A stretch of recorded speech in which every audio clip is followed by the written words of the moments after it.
السلام علیکم ورحمۃ اللہ وبرکاتہ۔ سورہ ابراہیم، سورہ ابراہیم سورہ نمبر 14۔ اس سورہ کے اندر یہ بتایا گیا کہ کفران نعمت اور شکر نعمت، نعمت کا شکر کرنا کتنا اہم ہے، اور نعمت کی ناقدری کرنا یا نافرمانی کرنا یہ کتنی بری چیز ہے۔ ابلیس کی مثال ملتی ہے جو شکر کا انکار کرتا ہے، جو ہے نعمت کا انکار کرتا ہے، کفر اختیار کرتا ہے، کفران نعمت کرتا ہے، نعمت کو ٹھکرا دیتا ہے۔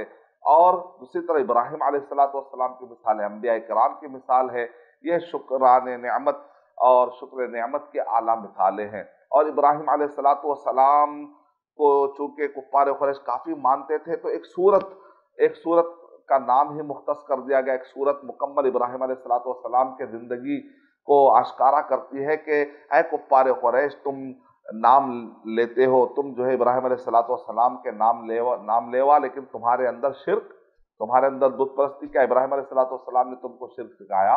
کیا ابراہیم علیہ السلام نے تم کو بت پرستی سکھائی؟ پھر آخر کیا بات ہے؟ غور و فکر کرنے کے لیے ابھارا گیا ان 360 بتوں کے خوگروں کو ابراہیم علیہ السلام کی زندگی کو سامنے رکھ کر سمجھا گیا۔ اور اس وقت پر جبکہ ابھی کعبہ تیار نہیں ہوا تھا، بواد غیر ذی زرع، ایک ایسی وادی میں جہاں پر کوئی کھیتی نہیں، وہاں پر لا کر اپنے آل اولاد کو چھوڑ جاتے ہیں۔ وہ کیا توکل تھا بیوی کا، وہ کیا توکل ہے بچے کا، وہ کیا توکل ہے ابراہیم علیہ السلام کا۔ ایک پوری فیملی مثالی بن گئی ہے اللہ تعالیٰ کی بات کو ماننے کے لیے، وہ ہر قربانی دینے کے لیے تیار ہو جاتے ہیں۔ دراصل یہ محبت، اللہ سے محبت اس قابل بنا دیتی ہے کہ بندہ جو ہے یہ نہیں دیکھتا کہ ڈیزرٹ کیا ہے، جنگلات کیا ہے، پہاڑ کیا ہے، تکلیفیں کیا ہے، اس کو ہر چیز ہیش نظر آتی ہے، لیکن اللہ کی محبت اس کے دل میں رشتی اور بستے چلے جاتی ہے۔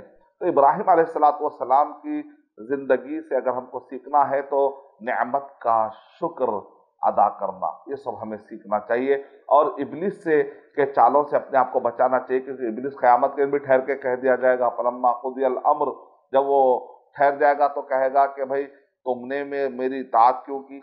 اب فلا تلومونی ولوموا انفسکم وما انا بمصرخکم وما انتم بمصرخی، یعنی وہ کہے گا مجھے مت پکارو، میں تمہیں میں نہیں پکاروں گا، میں نے تم سے کب زبردستی کی تھی کہ یہ کام کرو؟ ابلیس کیا ہے، شیطان کیا خالی ورغلاتا ہے، لیکن زبردستی نہیں کرتا ہے، بندہ خود جا کر اپنے ہاتھ سے گناہ کر دیتا ہے۔ وہ کہے گا کہ میں نے تو صرف کہا تھا، تم نے مانا کیوں؟ تم نے اللہ تعالیٰ کی نافرمانی کی کیوں؟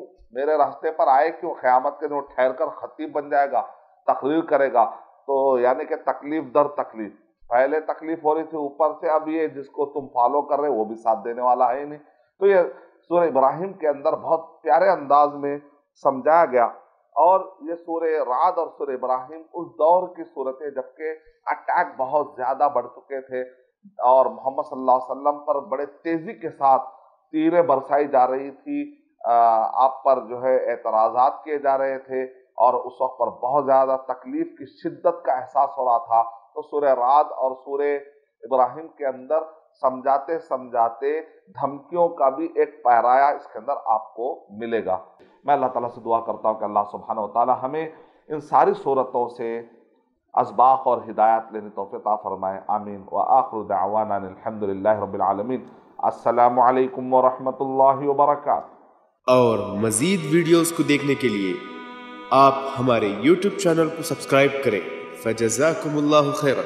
الدعوة نور وضاء تجد ظلمات الحيران منهج خير